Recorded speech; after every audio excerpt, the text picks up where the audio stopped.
Good evening, Dolphins fans. Welcome to another episode here of On the Fence Side with Kat and Paul. Follow us on Twitter, Facebook, all of our social media outlets, the finfanatic.com website, as well as the Fansided Network. We are 2 weeks away from our first preseason game. Training camp for the Dolphins has kicked off. We'll talk about that. And only 6 weeks away from the regular season. So football season is officially upon us now that training camp has started. And already, obviously, some drama here early in the week, Paul. And Xavien Howard shows up to camp on Tuesday, first day. And we're kind of thinking, all right, the Dolphins won this here. There was a stare down and the Dolphins won. That night, a lengthy Instagram post from Xavien Howard then implies, no, not quite yet. So it's kind of a back and forth. And as we stand here today, things are really still up in the air. Yeah, I was pretty surprised at that. I mean, I know you and I commented back and forth that morning when we saw Xavier Howard reported to camp. We're like, yeah, let's go. And I think we both commented on the fact that he didn't look ridiculously thrilled walking into camp. And then we got that night. So it's interesting. There's a lot of interesting elements to it because Howard is now hurt again and sitting out a lot of practice time, which I know we're going to get into. Surprisingly, Nick Needham's been the starting boundary cornerback for most reps with the ones. And really, you listen to what Xavien Howard has put forth. The letter aside, the offers that he and Cantor have put on the table have sounded like very un-Cantor-like offers as far as that goes. It's a very small amount, but it's an amount that either A, makes him the highest paid corner on the team by at least a little bit, or B, kind of kicks the can down the road a little bit as far as this goes. And the Dolphins are just like, no, he's here. We're good. So it's intriguing in a lot of ways. You know, I was thinking about doing a show with you here on Tuesday night or Wednesday night, and I'm glad I didn't because I was absolutely irate at both sides. And if you can look at my Twitter page and Oh, don't tell our listeners that because they would have loved it. oh gosh, that's true. And we would have gotten banned from YouTube. I am so, and when you say it's a very uncancer like proposal of what they were looking for, to clarify that here is Armando Salguero and Barry Jackson of the Miami Herald. I think Salguero wrote it, but Barry Jackson has reciprocated that and talked about it too. And David Cantor and Xavien Howard have said the same thing. Our Cantor supposedly shared this info with the Miami Herald, and Xavien Howard said this on his Instagram post. Is Howard was not looking for a new contract. He was not talking about ripping up the old contract and doing a new one, which was our fear that might happen. What, according to the Miami Herald, the final straw after this many months of Xavien Howard wanting a tweak to his contract. Supposedly, this would have gotten the deal done. Moving $4 million from 2024 to 2021, which would have made Xavien Howard the highest paid cornerback on his own team and technically the highest paid cornerback in the league. The other possible offer, it is reportedly one or the other, either that or guaranteeing all of his 2022 salary. I was irate for two reasons. Number one, why Xavien Howard, after all this time, would ask for something so little. And two, how the Dolphins aren't giving it to him. Yeah, and by all accounts, a lot of it has to do with something you and I have talked about in a few previous episodes. The Dolphins' hesitancy, and I remember being on the conference call with Flores for this. The Dolphins' hesitancy to renegotiate a contract they just renegotiated. The same thing we talked about before, and I apologize that I forget the source. It's been a while. I'm pretty sure it was something from Cantor himself at one point. But where Cantor had advised Xavien Howard that signing that deal at that time was a stupid move because he was going to be worth that much more in a couple of years. And it's a very weird move, but at the same time, the Dolphins can bend on this because Xavien Howard was easily top 3 in most opinions, if not higher, for the defensive player of the year when he got 10 interceptions since I believe the first time since 2006 a player's done so. And so it really allows you to bend on your firm rule of we don't renegotiate with players and put a carrot out there. You know what?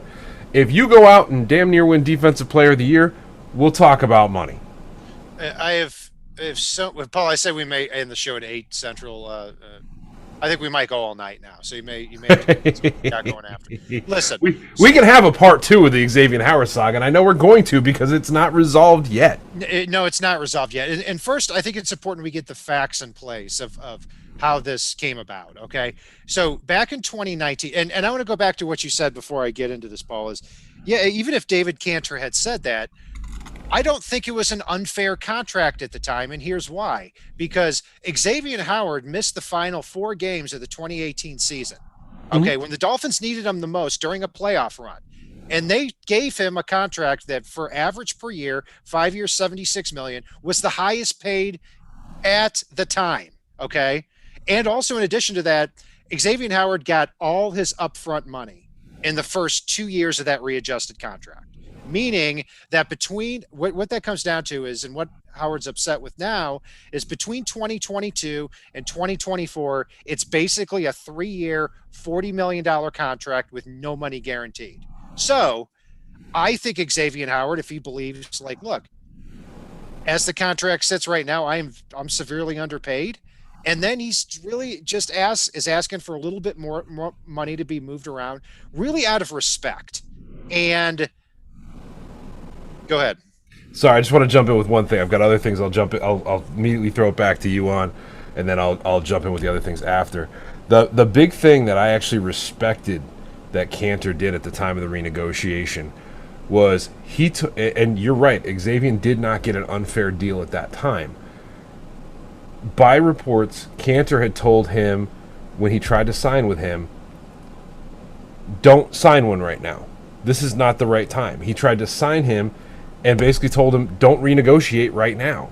And that basically means that Cantor was signing him and getting no return on it until his next contract, if he was still his agent, which is a huge investment on Cantor's part and tells you how firmly Xavien Howard should have listened to the man, because we wouldn't be here right now. Granted, he'd probably be asking for even more than he's asking, but it's very much a situation of he got told not to by Cantor, and everybody else started seeing dollar signs and said, let's go.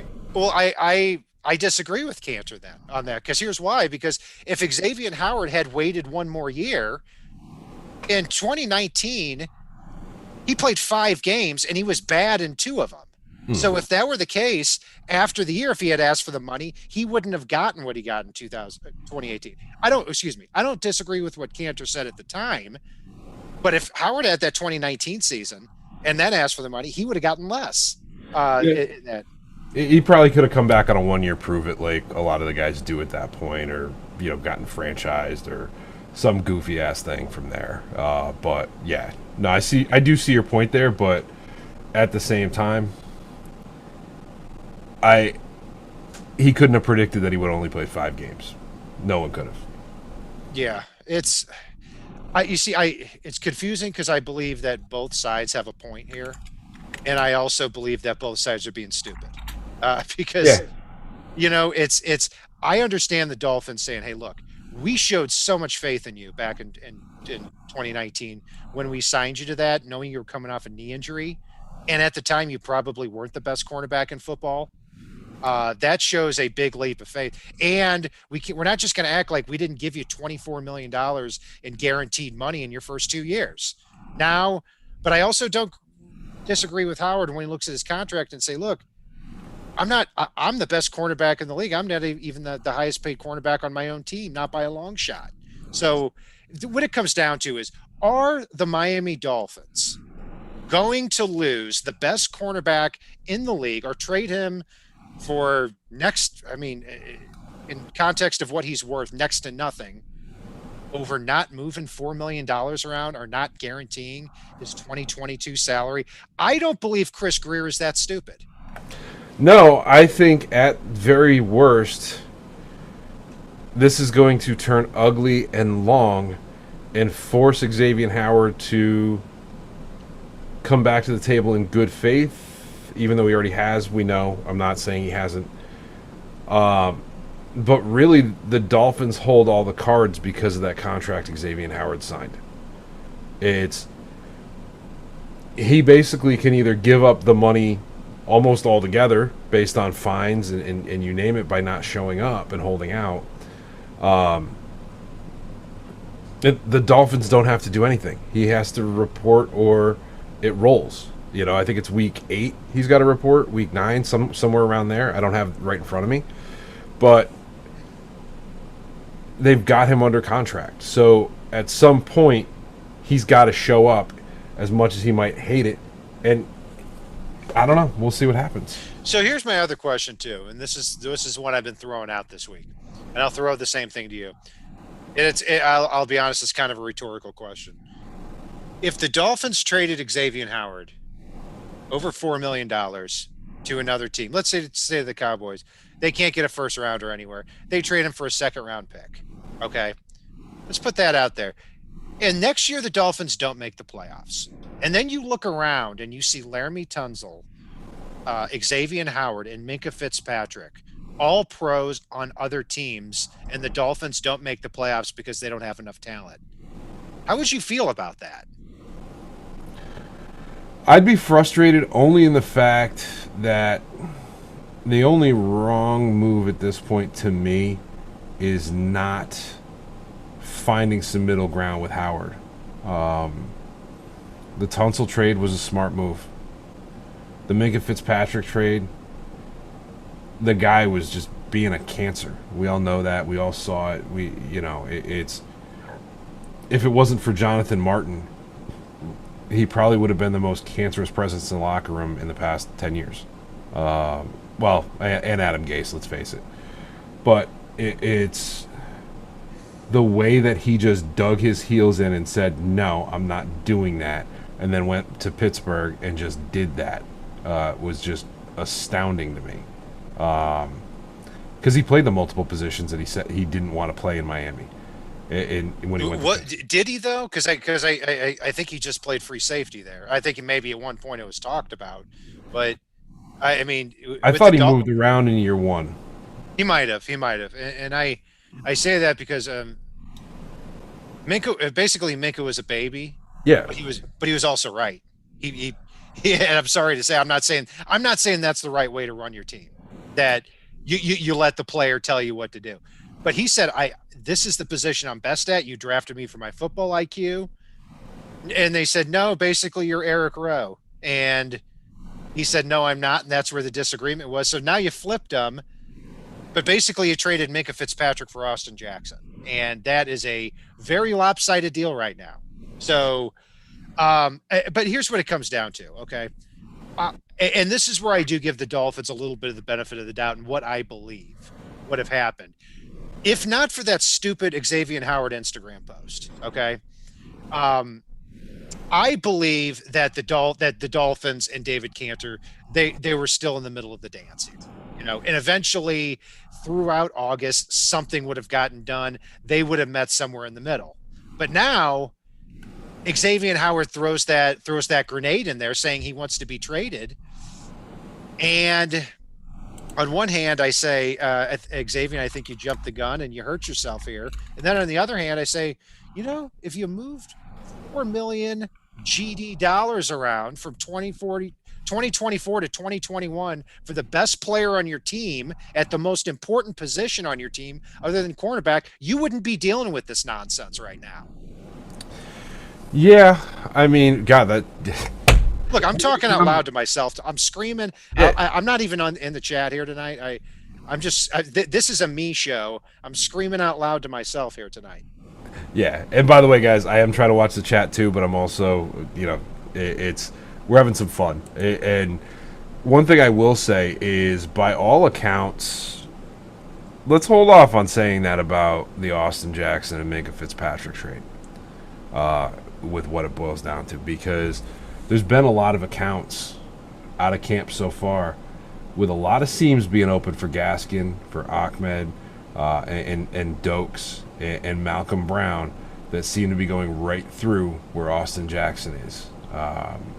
Granted, I know we're not in full blown contact mode as of yet, but I'm pretty encouraged. I'm hearing a lot of good things that people are seeing with the offensive line so far, and not just Austin Jackson as far as that goes.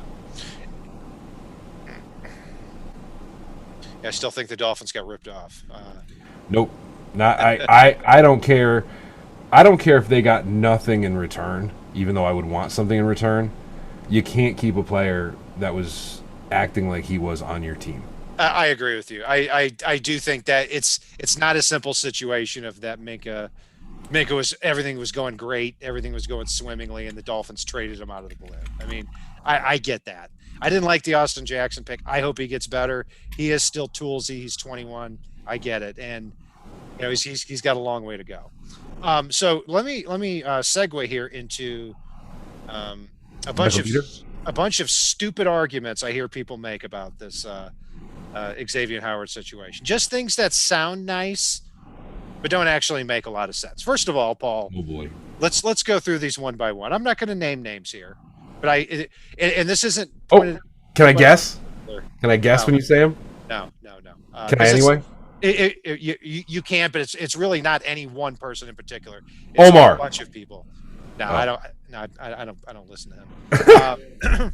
So anyway, first stupid argument that I hear. Armando, this is a slippery slope if you readjust Xavien Howard's contract. What are your thoughts on that? It's not. Correct. Like, ding, I ding, hate ding. to put it that way. What I said earlier, it's actually not a slippery slope. Oh no, you can put the onus on the players to go, you know what? I don't care when we renegotiate with you. If you come close to Defensive Player of the Year, let's talk. Correct answer, Paul. 1 for 1 there. Yes, let's do it. I'd say so. The slippery slope theory here. Let me tell you this: please walk me through the slippery slope between Xavien Howard wanting the respect to being the highest paid cornerback on his own team, and then next year Zach Sealer plays a little bit better than we expected him to, and now he's going to kick down Chris Greer's door and demand we rip up his contract too.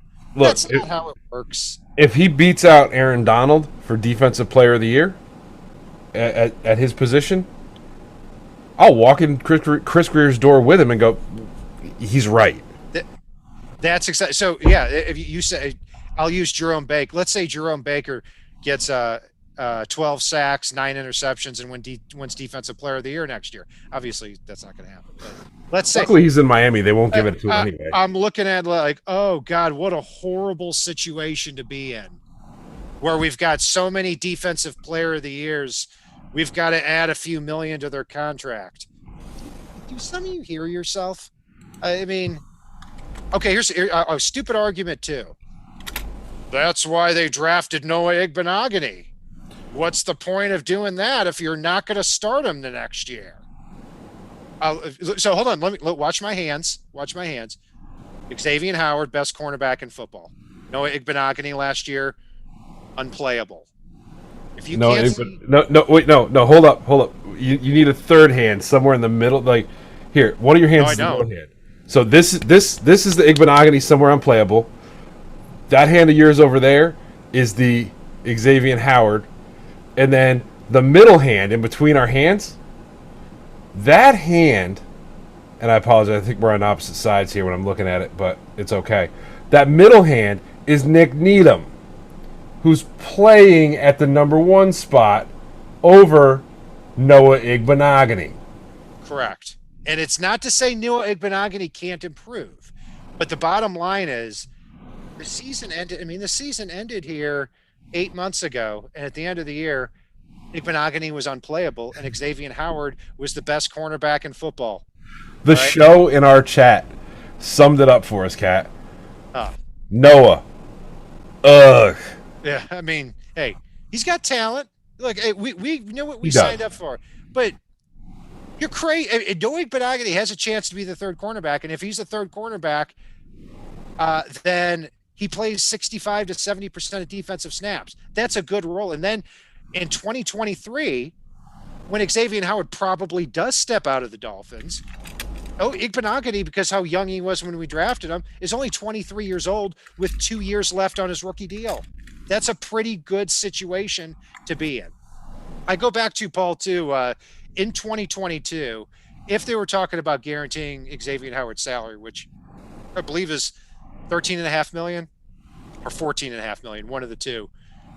Here's my question: is in what scenario is Xavien Howard not part of your football team? 2022.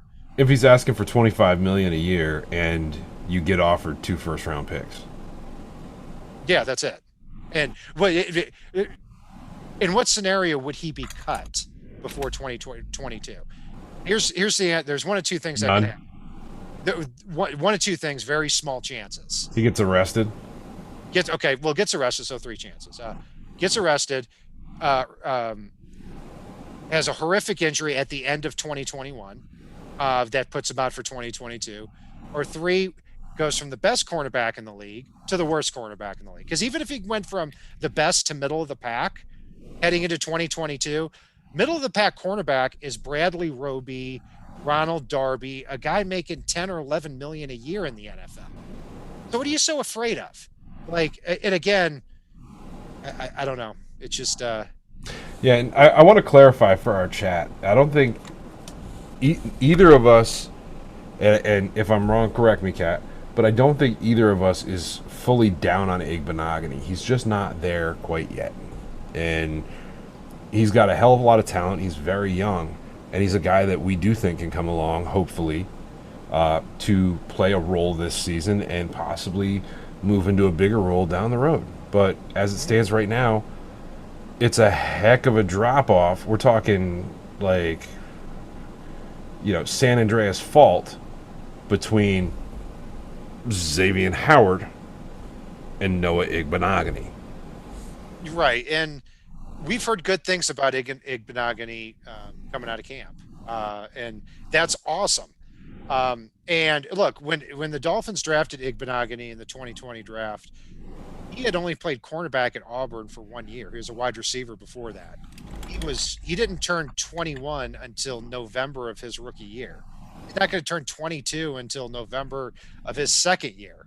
So this is a young, raw player. We get it. But this is a year the Dolphins have to win. This is 3rd year under Brian Flores, 2nd year with Tua. Okay. If it really got to happen here over the next 2 years. And if Xavien Howard is not part of that, what are you doing? And when you talk about precedent, what type of precedent does it set?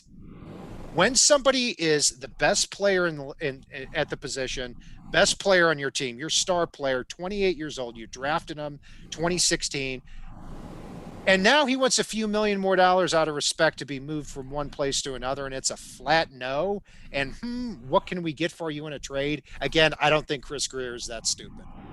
Yeah, no, I'm with you on that. All right, what's our next quote in this game? Let's see here. I'll take stupid quotes for 800, Kat.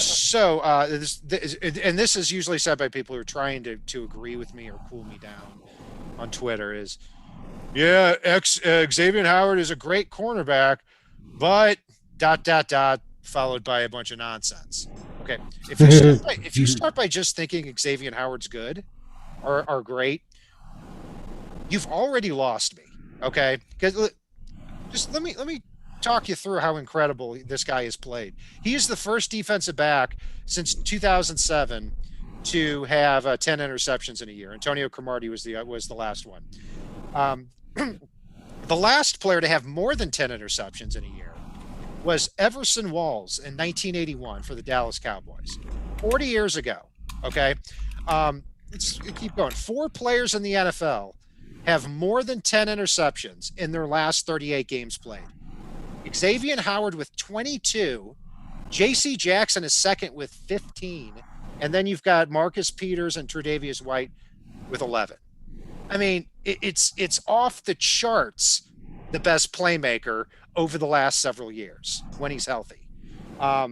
let's see, on deep balls, on balls traveling 30 yards or more in the air, I've said this on the show before, Xavien Howard has been targeted 30 times since the middle of the 2017 season on deep balls. Of those 30 deep balls, 0 touchdowns allowed, 4 catches by the receiver, and 7 interceptions. Xavien Howard is coming down with the ball more times than the receiver. I mean, I don't know what else to say about the guy. And look, if Xavien Howard goes out there next year and he's got knee problems, at this point, as we sit here on August 1st, 2021, I am willing to take that risk because he is the only clear star player that the Dolphins have. Yeah, no, it's very much a situation where God, it's frustrating as all hell, and people just are so far on one side of the fence or the other.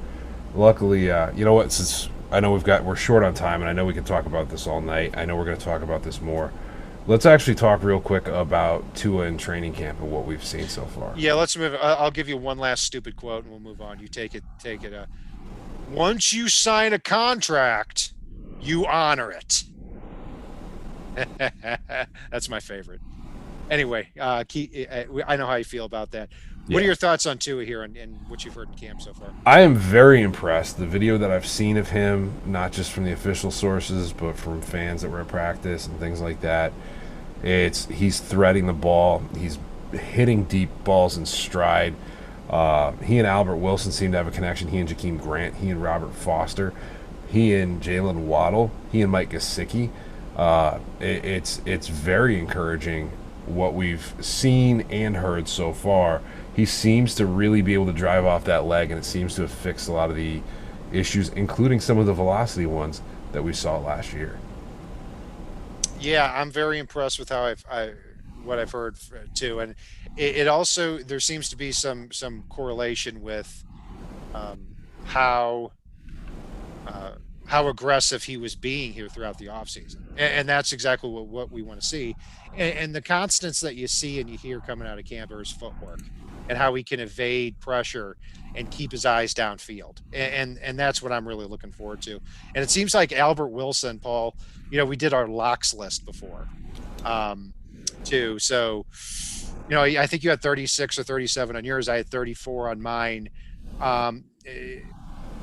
Can we call Albert Wilson a lock at this point? Yeah, as long as his knee holds out. I mean, yeah, I would say unless he really falls off, then I'm with you on that. Falls off or falls down? Falls off or falls down, absolutely.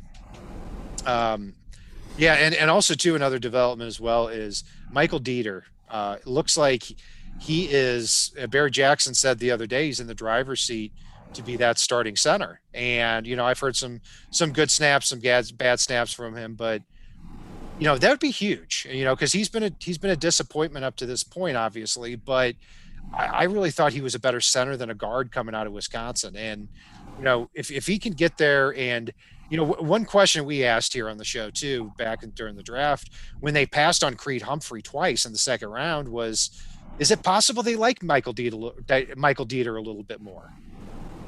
And I think for them, he's been a pleasant surprise as well, because they've been linked to just about any big name center that's hit the market, or even medium name center that's hit the market of starting caliber. If they were super high on Michael Deiter, he would have stolen some time from Ted Karras. If they were who they basically, you know, said, hey, don't call us, we'll call you, but we like you. And finally he was like, all right, screw it, I'm going back to New England because you're flirting with every other girl in the room. And so that doesn't necessarily translate to resounding endorsement of Michael Deiter, that they were chasing other centers around, even if they were avoiding them in the draft. Yeah, and maybe Deiter really took a step up here this offseason too. Yeah, I look at how little they paid Skura and how they completely ignored center in the draft. Maybe they had a feeling this was kind of coming. And if so, great for the Dolphins there. Yeah, defensive side of the ball, it's a little bit harder to tell. I mean, this is kind of about quarterbacks and receivers here in the first week of training camp. But, you know, really a lot of good news here as far as how Tua is looking so far. On defense, I'm not quite sure if there's anything that's really jumped out for you, Paul, as far as news is concerned. Not really. I mean, a handful of defensive backs have been making some good plays. It seems to change on a daily basis. Then some guy named Xavien Howard, some news about him, but we've already talked about that. The fact that Javon Holland is fighting with Eric Rowe for a starting spot, and Jason McCourty is also fighting for a starting spot, does intrigue me a little bit as far as that goes, because you don't really hear Brandon Jones's name very much in that mix, in that starting secondary, which I would have thought we would have based on what we saw last year. Yeah, no, it's interesting. I hadn't heard that Rose spot was being challenged. If that's the case, that means there's a lot of good safety depth, and McCourty's a heady player, and it could replace a lot of what the Dolphins lost there when they lost Bobby McCain. So, absolutely. John Gordon in our chat said Robert Hunt said he would play center in his interview. That's what I do love about these offensive linemen here, is that they're willing to play wherever, and that's great. And speaking of which, the word coming out of camp too is that Jesse Davis is probably going to be the Dolphins' right tackle, especially right now. But it's not over yet. And let me be clear. But Liam Eichenberg's getting a lot more snaps at left guard, and that bears watching. I'd be a little disappointed if Jesse Davis were the starting right tackle instead of Liam Eichenberg. I would say Robert Hunt, but it seems like Robert Hunt's pretty entrenched there at that right guard spot. So it makes me cry about Kinley at this point, because I really like that kid. Yeah, and Kindley would be battling with Eichenberg. So that's and I do think the Dolphins are really doing their job, and it's a good thing that they're mixing and matching a lot of different possibilities. It looks like the constants are Austin Jackson at left tackle, Robert Hunt at right guard, and then Michael Deiter at center as of right now. And then left guard and right tackle are really getting interchanged as we're going along here. So let's see, anything else jump out do you hear it from chat? Not a huge amount. I mean, it's Jeremiah Kelly brought up the fact that Parker and Fuller and Preston are all hurt. Yep. I'll add to it that DJ Fluker's on IR. But it's those guys being hurt has really given an opportunity for some of the guys to prove themselves, including Jakeem Grant. Jakeem Grant has had a very good camp so far, even though we're only 5 days in.